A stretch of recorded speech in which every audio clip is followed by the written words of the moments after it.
যতক্ষণ পর্যন্ত না হারি ভাইয়ের খুনিদের বিচারের কাঠ গড়ায় দাঁড়িয়ে ফাঁসির কাস্টে না ঝুলাতে পারি, ততক্ষণ পর্যন্ত আমাদের সংগ্রাম চলবে।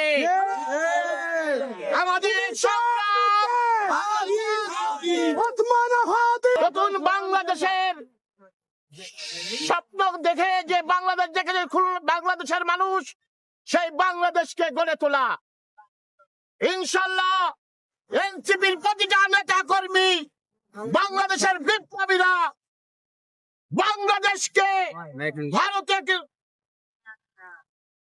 আগ্রাসন থেকে মুক্ত করে একটি স্বাধীন বাংলাদেশ গড়ে জনগণের সকল অধিকার জনগণের কাছে ফিরিয়ে দেবে ইনশাল্লাহ। সেই দিন পর্যন্ত আমাদের লড়াই চালিয়ে যেতে হবে।